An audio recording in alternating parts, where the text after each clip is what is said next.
And the U.S. economy looks to be on the rebound after a better-than-expected May jobs report on Friday. The Dow Industrials jumping some 800 points on Friday. Joining me right now to assess where we are is the White House trade advisor, Peter Navarro. Peter, it's always a pleasure to see you. Thank you so much for being here. Good morning, Maria. Beautiful day here in Washington. We were all expecting another decline in jobs, loss in jobs in the month of May. In fact, we had 2.5 million jobs created. Has the recovery began, Peter? I think as a macroeconomist, what I love to do is look at boots on the ground. And what I saw on Friday in the great state of Maine was a recovery in full swing, at least away from our urban areas, because there's really a tale of two cities going on here. What I saw, we went up on Air Force One to a place called Guilford, Maine, where there's a company called Puritan. It's doing just an absolutely beautiful job for this country. With the help of the Defense Production Act, President Trump, that company's gearing up to produce what's going to be 60 million swabs a month, every 6 months, enough swabs for the entire population of the American people. And what was beautiful about that was also the fact that in order to ramp up a factory in 60 days instead of a year, that's Trump time, they also recruited General Dynamics. Phoebe Novakovic, the head of that, one of the best CEOs in this country, has been able to repurpose factories. So what they did was they made the machines that help Puritan package the swabs. So you saw jobs created from Bangor to Guilford to Pittsfield, all the way over to the Bath Iron Works and Brunswick. And the same time, Maria, we met with a group of commercial fishermen. President Trump signed an executive order. This is one of two over the last 2 weeks that have done more for commercial fishermen in the last 50 years than any president has done. And what the president did that day was liberate 5,000 square miles of fertile fishing area outside the Georges Bank for commercial fishermen. So I saw nothing but beautiful jobs created coming in from the high school where we landed in the Nighthawks to the facility at Puritan. Half a mile was just ringed with people cheering the president on. This is what happens when you get away from our major metropolitan areas into the rest of the country. It was a beautiful thing to watch. So all the way up and down from Bar Harbor to Kennebunkport, Bangor, Bath, everywhere in between, the great state of Maine is working. And that's the kind of thing I'm seeing with this president. That's what he cares about, creating jobs. So you're back in Washington right now. Washington, D.C. was the last city to reopen. Where you're standing right now, Peter, are there protesters, peaceful protesters around you? Can you tell us what it looks like there? Because you're talking about a tale of two cities. We're going to show the pictures of Washington versus where you are in Maine. What does it feel like right now where you are? This morning, it's a very peaceful Sunday morning. Yesterday, going to and from work, what I saw is many peaceful protesters, but there were a lot of bad hombres out there as well, ready to riot. And here's what my concern is in this kind of tale of two cities. Where we had Guilford, Maine prospering. D.C. right now is a burnout shell, and the second worst mayor in America, Muriel Bowser, is largely responsible for that. She waited until all 50 states to reopen this place, and it's not open now. What it is basically is graffiti. It's boarded up places. And let me do a little math for you, a little arson and looter math for you.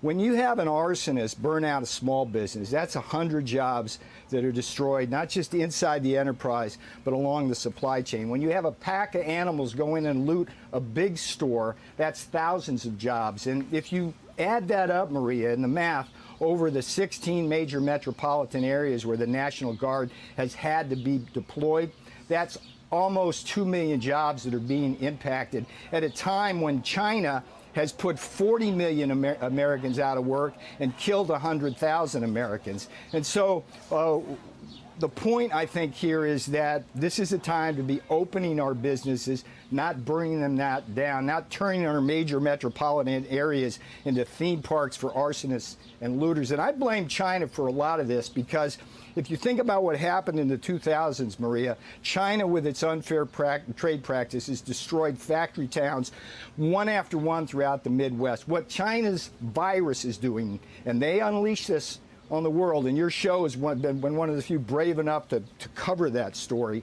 What they've done is target like intercontinental ballistic missiles, the two pillars of American cities. Yeah. That's the high-rise density and the mass transit. Without those two things, our cities don't work. So this president built this economy up in 3.5 years, the most beautiful economy in history.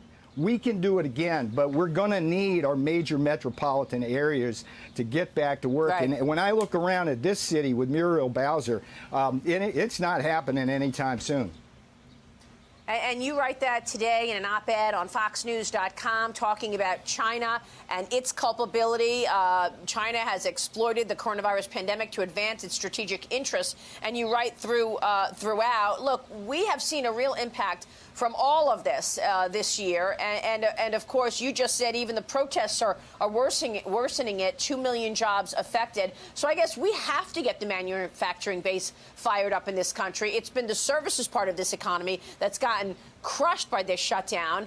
Are you going to be able to move the needle? You've been on with me before talking about how dangerous it is that even the government buys way too much in terms of our pharmaceuticals and our medical equipment from China.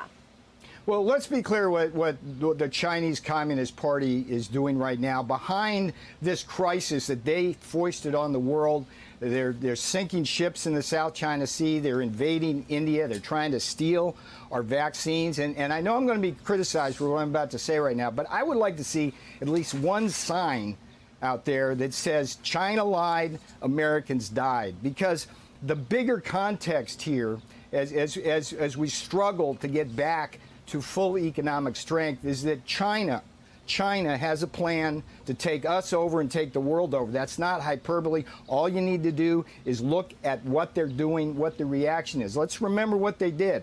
They spawned that virus. They hid the virus. They sent it on airplanes around the world to seed America and the rest of the world. And now we've got 100,000 Americans dead, and we got 40 million Americans on the unemployment line, trillions of dollars of economic wealth destroyed.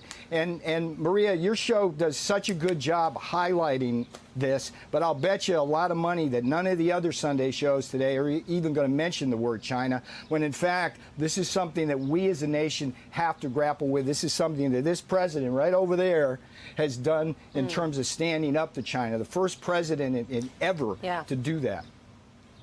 And in terms of your work on the fishermen, there will be new tariffs on lobsters. What specifically are you working on? I know the president called you the lobster king. Real quick, Peter, we got to jump. What we need to do is stop these Europe and China from punishing our lobster fishermen with high, unfair tariffs to manipulate our political system. And that's the kind of thing that we're going to address in the coming days. All right, we'll leave it there. Peter, it's great to see you this morning. Thanks so much. Peter Thank you, Navarro Maria. joining us this morning at the White House.